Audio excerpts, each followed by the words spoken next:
guys ever put butter in your coffee? Have you tried that yet?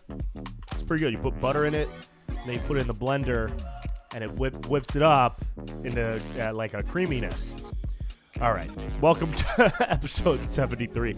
I haven't had coffee in like 2 weeks, so I wanted to try some because I'm tired. The life is making me tired. You guys ever have your feet hurt and you realize that your feet just kind of hurt from being alive?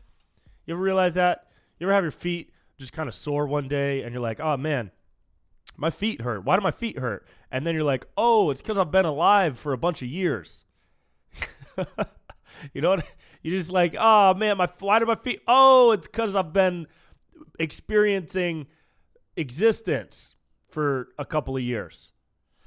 Anyways, welcome to episode 73. Episode 73. My voice is I'm losing my voice yet again. I think this happened on a previous show too. I really need some vocal coaching or something. But I'm losing my voice, so we're going to be talking like a late night DJ on this show. I'm actually going to turn up the gain over here so that I don't have to talk that loud. There we go. Yeah, that's good. This is going to be like an ASMR podcast. Hope you're ready for that. Hope you guys like my voice. I despise my voice. I truly don't like my voice. I don't know if anybody really enjoys the sound of their voice. I do not. Episode 73 brought to you by Magnesium Breakthrough from Bioptimizers. Guys, said it once, say it again. Support the sponsor, okay? Not just because they support me and I support you, but because this actual product is something I take every day. It's made with all 7 forms of bioavailable magnesium. If you're taking a multivitamin, you probably only have 1 or 2 weak forms of magnesium. This one, I'm going to try to read them. Magnesium chelate, magnesium bisglycinate, magnesium malate, magnesium orotate, magnesium taurate, magnesium citrate, magnesium sucromycel magnesium oxide, and vitamin B6. How fun is that? Huge help for muscle recovery. Also, it helps me ease into sleep naturally, not like melatonin, which apparently you're really not supposed to be taken because it'll mess with your body's biorhythm. But magnesiumbreakthrough.com/Brent Pella for 10% off. Get yourself a bottle and, get yourself laid or whatever. Guys, what's cracking, dude? What's cracking? Got some thoughts. We're going to go until I feel like my voice shouldn't go anymore. And I know I shouldn't be drinking coffee with a lost voice, but need that energy, baby. I need that drug. I need that caffeine drug in my life. Yeah, dude. Today's video that dropped today, which is Monday. Today is Monday the 2nd, August 2nd. Wow, we're already in August. It's crazy. This year's going by almost as fast as the pandy. Today's video was fun. I feel like I'm going to lose some people because of today's video. But if you guys got the joke, it's kind of parodying Black Rifle Coffee, which is the unapologetically American-made coffee company, which is also like a great company. I've had their coffee. It's very delicious. And they seem like good dudes. I haven't met them yet, but have a potential opportunity to collab in the future, which hopefully comes to fruition. That would be dope. The New York Times put out this huge article on them. I felt like the article was doing too much. First off, if your main source of news is the New York Times, just on like a side piece note, if your main source of news is the New York Times, you got to reevaluate your life, dude, because the New York Times is CNN in newspaper form. But now I don't even know if they make newspapers anymore. I guess they do. But it's just like it's so obviously propagandized, and the headlines are all about like getting clicks so that their ad revenue can get boosted and putting like attention-grabbing pieces of content behind a paywall that don't end up being fucking anything worth reading. I know I'm blasting the New York Times right now. Maybe that's a bad career move. But, they do a lot of good stuff, too. There's me trying to save myself for in the future when they want to do an article on me. But for real, dude, like, some people, I see people on my Facebook page that just always post links to New York Times articles. And I'm like, dude, is that all you look at for your news?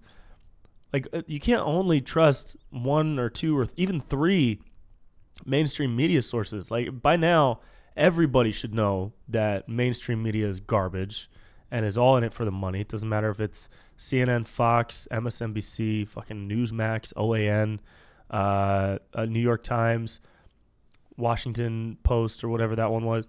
Dude, all these places are so clearly have an agenda. Anyways, that New York Times article on Black Rifle Coffee didn't really say anything too bad. I mean, the founder was like, yeah, dude, if I could pay all the racist fucks, Proud Boy fucks, to stop drinking my coffee, I'd do that. But, you know, he also has to sell coffee, so he's not going to actually kick anybody out of his fan base. But those guys seem cool. Seem like good dudes. Just have, you know, some thoughts on America, I guess, that people don't agree with, I guess. I don't even know what those thoughts are, because they seem like pretty reasonable thoughts. Just, you know, don't diss the country, and don't you know, try to take our guns. I still don't think anybody's really coming for your guns, though. But I understand the slippery slope argument. Sure. Anyways, Black Rifle Coffee. Shout out to those guys. So the video I dropped today was a parody of them. It was just a super right-wing coffee company. It's called AK-47. Fuck you, coffee. Also, hey, people, dude, I got this email from somebody, a fan, I guess. Just some random person emailed me. Like, I deleted the email as soon as I read it. But it said, like, hey, Brent, big fan of your comedy, but you do a disservice to me and yourself when you include cursing in your videos. It was like capital letters. The person was like, cursing in your videos. When you curse, it's offensive to your, like, intellectual health and mine. The best comedians in the world never needed to curse. And to that, I say, well, you know, suck my fucking dick, you fucking cunt bitch fuck. That's funny. That's funny. What I just did was funny. There's a lot of cursing in that joke right there.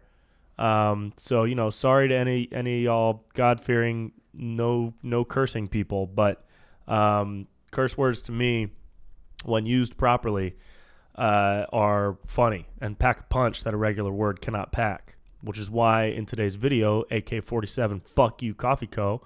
Imagine that video as AK-47, screw you, Coffee Co. Or really any other aggressively gun-related title that didn't have a curse word. Not as funny. Not as powerful of a punch, you know? So fuck all that shit. I'll curse when it makes sense, dude. I'll curse when it makes sense. I'll also curse whenever I fucking want, dude. But I try not to curse too much because I know my mom doesn't like it. Anyways, where else are we, dude? I gotta take a sip because my throat. I can feel my throat, dude. Hang on 1 second. Yeah, you know, cursing is like a buddy of mine makes comedy videos and refuses to put curse words in them. And that's fine, to each their own, but to me that's a disservice to creativity when you stifle yourself or you censor yourself. You're keeping yourself away from a laugh or a joke or a moment that you could find if you removed that censor. Whether that censor is for certain topics like politics or, you know, people who don't do political humor, or if that censor is for curse words, or if that censor is for, like, you know, sex-related jokes or sexual innuendos or scenes that have to do with sex and relationships, whatever. So different people have different self-censoring practices. I don't have any. I got rid of that shit. I got rid of all self-censorship because it's just I want to explore. I want to explore my own creativity. I want to explore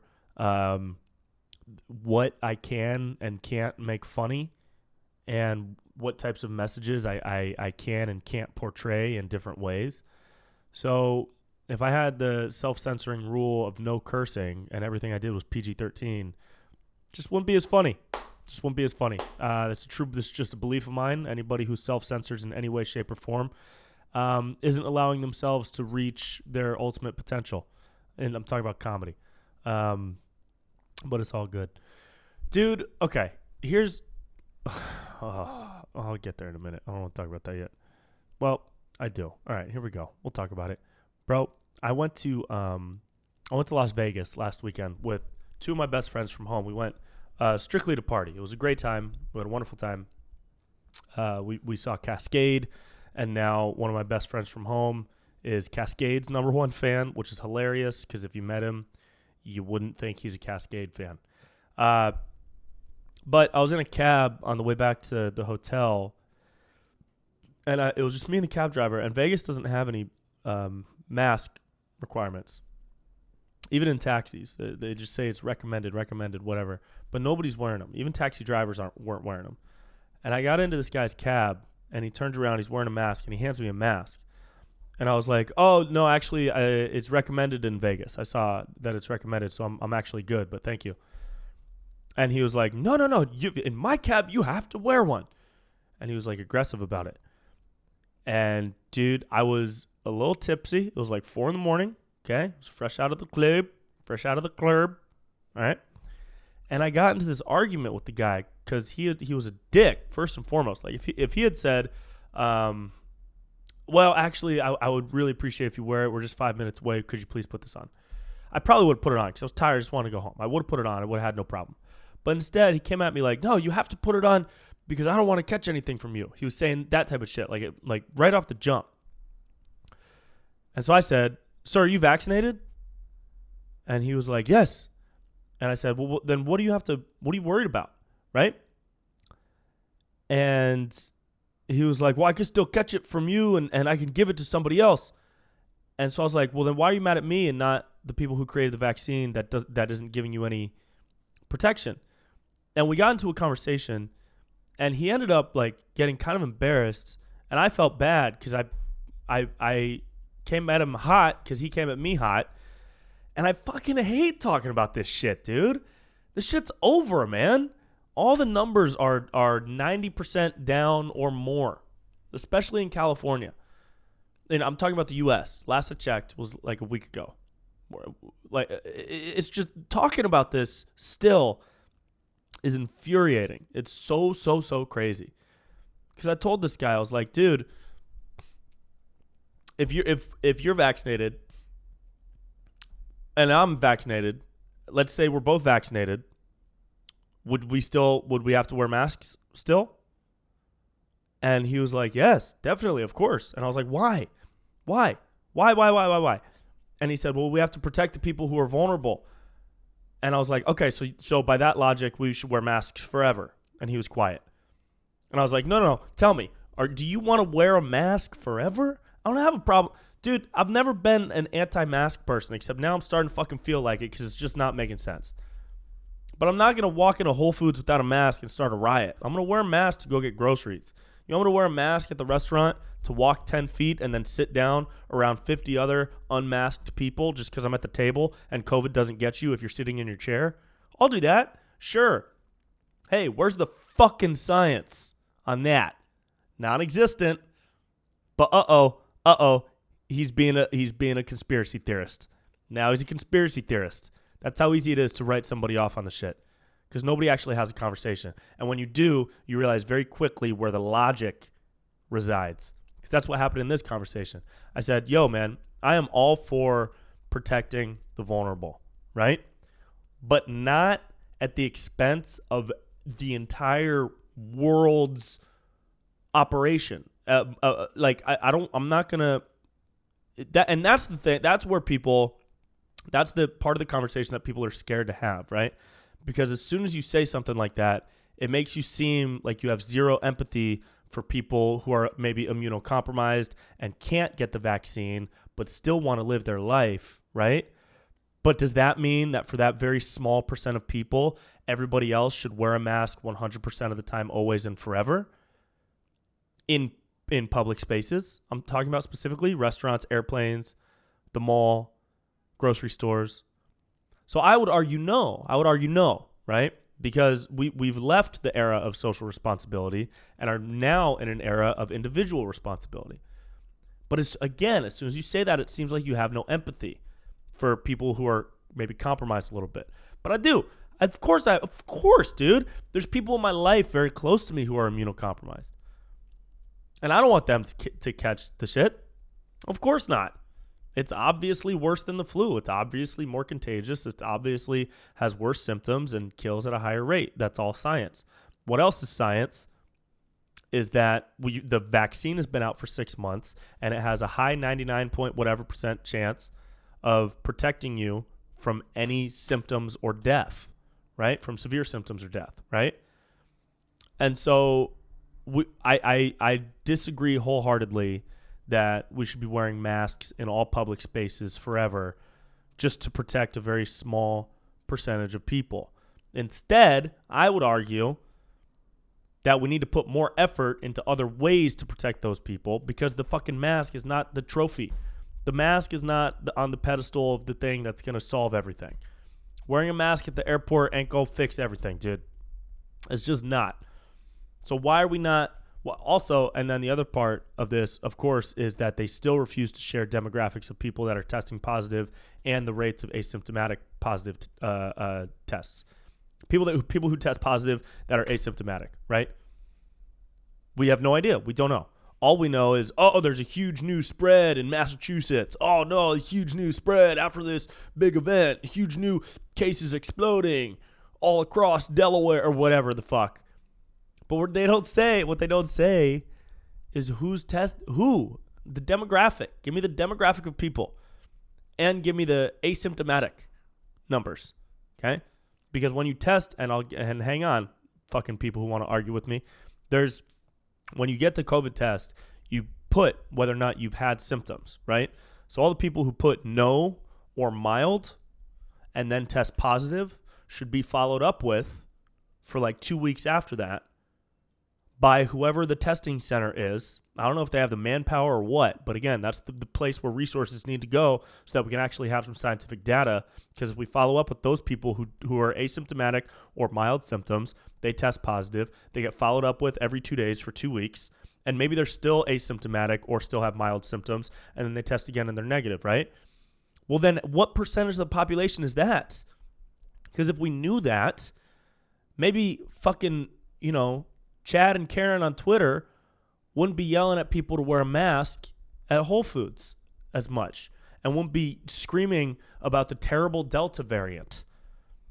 But we don't know that because we're not putting in enough resources because it's easier for the people in charge to put out blanket regulations to cover everything with no thought to contextualized evidence. Right? Where was I going with that? I have no idea. Why did I start talking about this? Oh, because of the fucking taxi driver. Also because I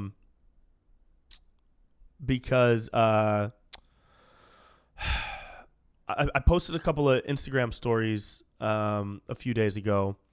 There was a video Michael Rappaport did, who I love, by the way. He's a hilarious comedian.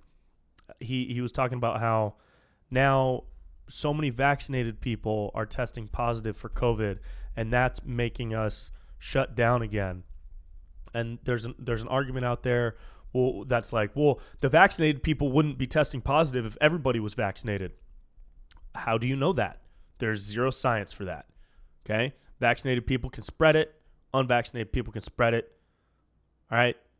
But what they're not sharing is the percentage of those vaccinated people that didn't have any fucking symptoms, dude. In which case, the vaccine is working. So why are you adding more mandates if vaccinated people are testing positive but are asymptomatic, right? Also, we're like 6 months into having the vax. If you haven't gotten it by now, you know the risk. Why are we protecting people who haven't gotten it by now and know the risk, right? And I'm talking very generally. I know there's a lot of people who want it but haven't gotten it yet because of time and schedule and travel and availability. I don't know any of that shit. I don't know nothing about that. It's my gut instinct that a majority of people who haven't gotten the shot yet ain't going to get it, okay? And those people know the risk. Let them know the risk, dude. Let them know the risk.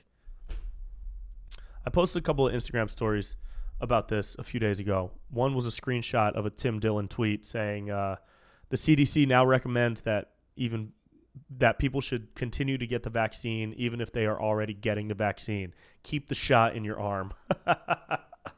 So something like that. Dude, that man is funny as fuck. Tim Dillon is so funny. And so I posted that as a screenshot. I posted this Michael Rappaport video to my Instagram story.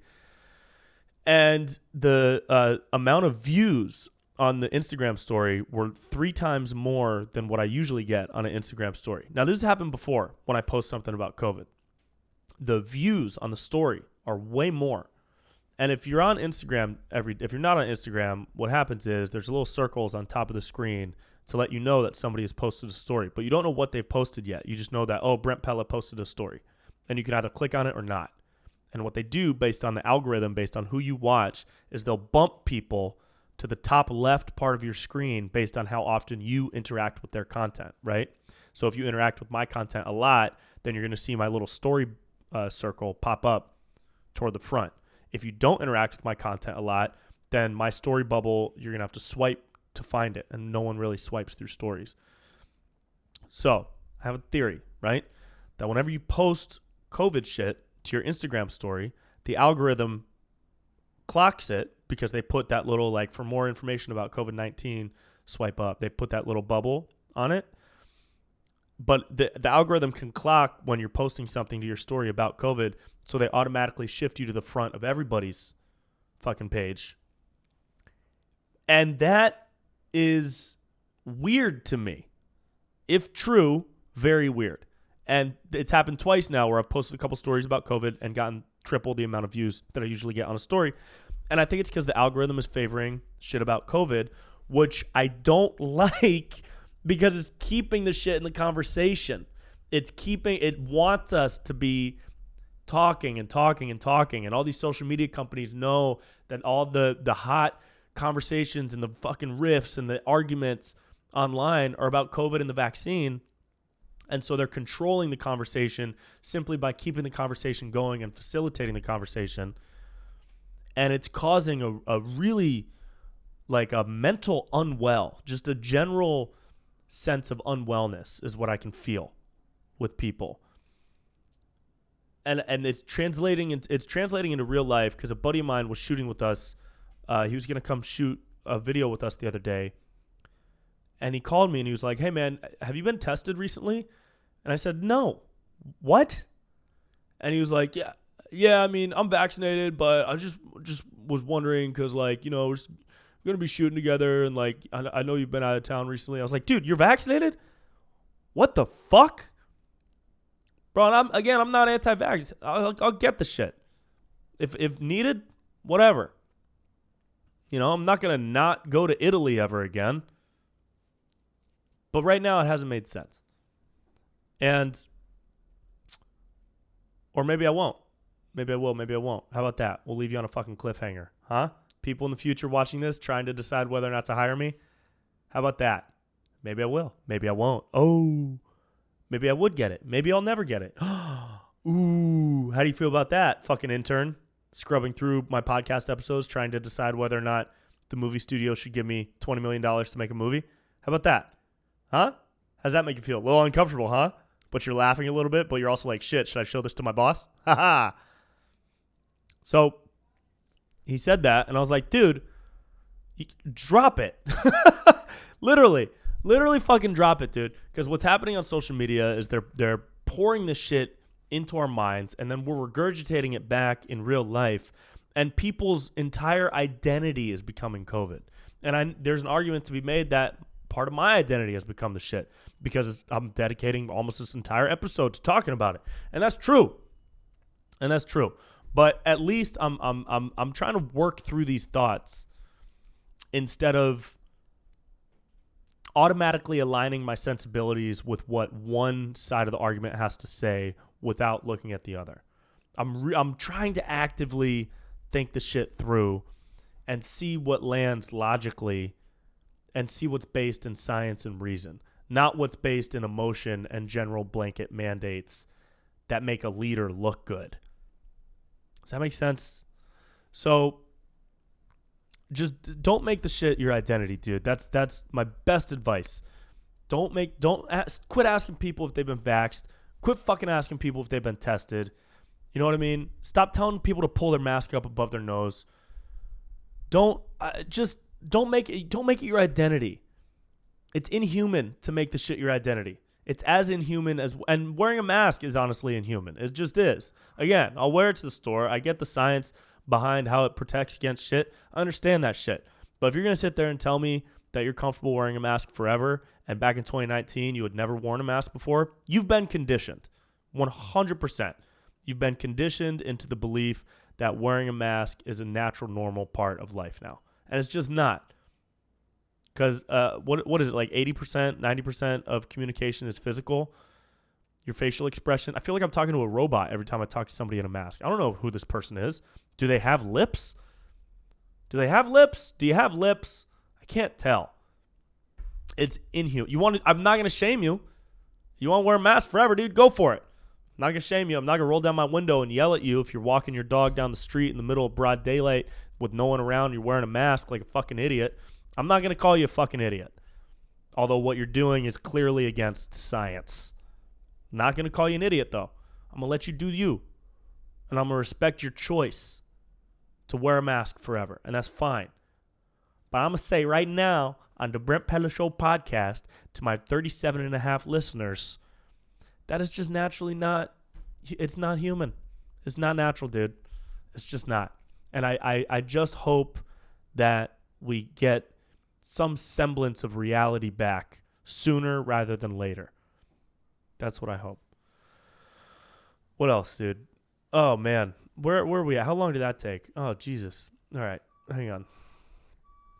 I also take the Lord's name in vain a lot, I realized. Depending on who your Lord is. I take Lord's, when I say the Lord, I'm talking about singer-songwriter Lord. I take her name in vain a lot. That's funny. That could be a funny video. I'm gonna write that down. Take Lord's name in vain. She's got to make new music though for me to make that happen. I'm gonna write it down. Take Lord's name in vain. Okay, none of y'all take that. Don't make a video of that. Don't steal that shit. That's Brent Pella copywritten. What else we got, bro? What else we got coming up? Man, I got so many shows coming up. I really hope I see y'all out there, man. Especially podcast listeners. Anybody who listens to the podcast is like a true homie. That's true fam shit right there. Because you guys get to see inside my mind, dude.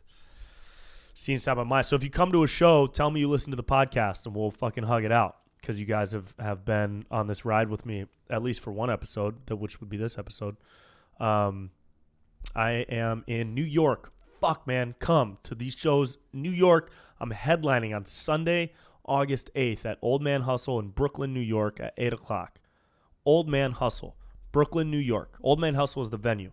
Brooklyn, New York is the city. Brent Pella is the guy that's going to be headlining that show. First time headlining in New York ever. Second time performing in New York ever. Please come to that. After that, I will be going to Rhode Island to visit my loud, insane Italian family for a couple of days. And then I'm going to San Francisco to open for JP Sears August 12th, 13th, and 14th. Unless the Gav man pulls some dumb shit. Then I'm going to a music festival. Then I'm going to the Tacoma Comedy Club on Thursday, August 26th. That's going to be a banger. Very excited for that. September 2nd is a Thursday. Oklahoma City, Bricktown Comedy Club on September 2nd.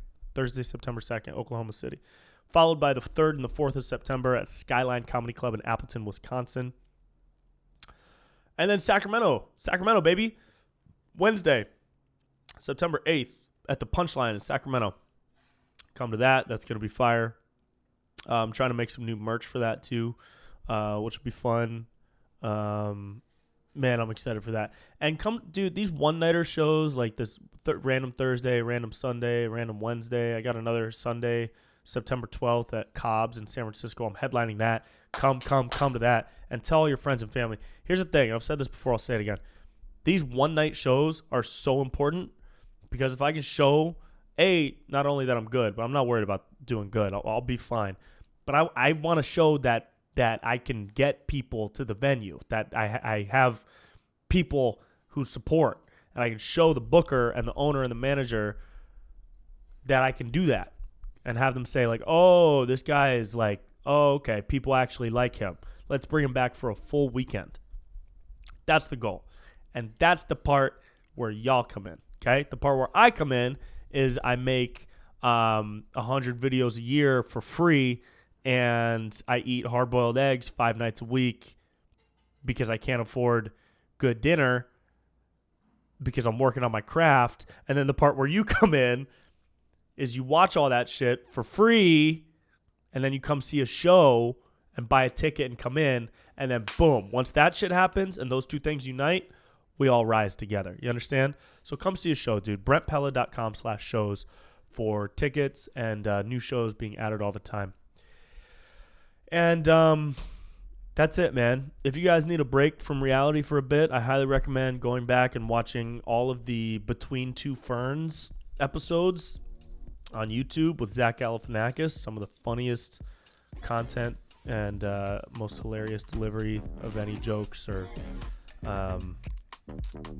funny. Some of the funniest stuff I've ever seen, ever, of all time. I'm so happy my voice made it through this 30-minute episode, and I'm happy you were here for it too. Thanks for listening to me rant. Feel free to leave all your fucking COVID arguments in the comment section. I literally read every comment because I'm mentally unwell also. But I love you guys so much. Thanks for hanging. Thanks for chilling. And I'll see you at a show, and I'll see you right here next week, baby. Peace.